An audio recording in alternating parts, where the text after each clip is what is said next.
start, otherwise it will burn. Nicola, go for it. Making the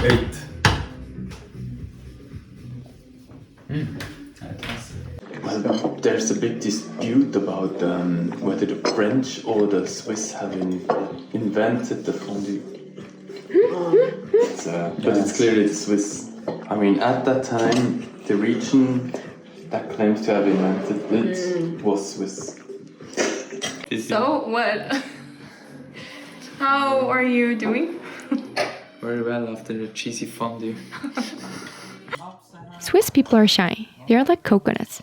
It's super hard to get to know and be close with a Swiss person, but once you manage to get through that hard shell, they'll be as soft as coconut meat. This is what I heard once when I had just moved to Switzerland, and also what I had believed a little too much in, as I needed an explanation for myself on why I couldn't make friends. There is indeed a tendency here in Switzerland that you stick to the people you get to know at an early age based on my small sample group. And that social setting that you grow up with tends to go on until the end of your life, with a bit of exaggeration, unless something goes really bad. It's kind of nice because it's got like a townhouse feeling because it has its own entrance, you know, and I've got my little yard out there. So I'll give you guys a tour. My grandma-in-law, for instance, is still in close contact with her best friend from primary school after 70 plus years. Now imagine how difficult it would be if you didn't have an opportunity to grow up here to build that level of support system. How the hell will you find a way to build a completely new one? Oh, it's got our names! This is so cool, and I'm holding a glass of red wine. Another thing that I noticed is that the Swiss people I experienced are relatively private. They keep things to themselves.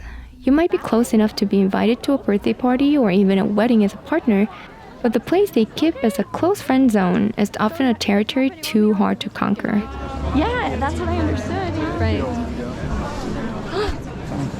Right. They're making this,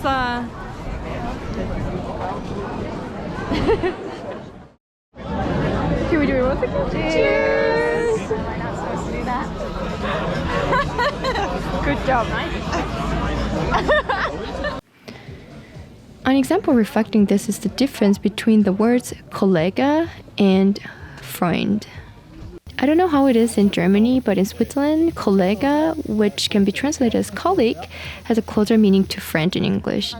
And Freund, which can be translated as friend, means really close friends, like a best friend. You could be Kollege to many, but it might be tricky to be Freund to many.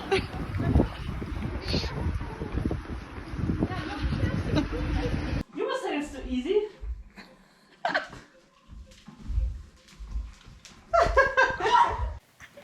After 6+ years of my time in Switzerland, those people I'd call friends are mostly non-Swiss.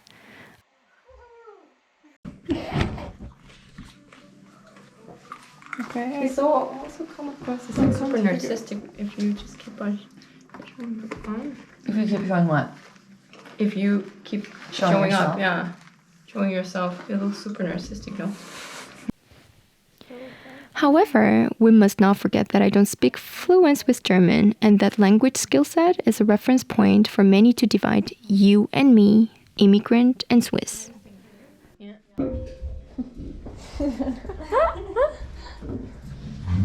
I might have plenty of occasions that could be perceived as opportunities for me to get to know new people, and I simply blew it up because I don't speak the language, or I was too conscious of the fact that I don't speak the language.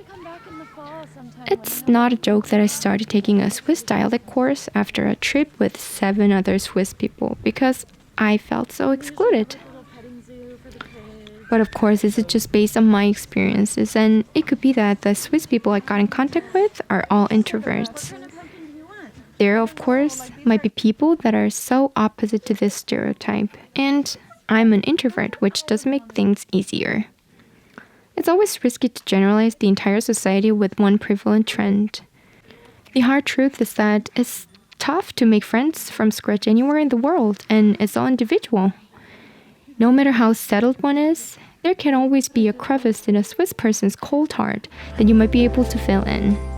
It's about whether you let yourself be intimidated or discouraged by the likelihood of being denied.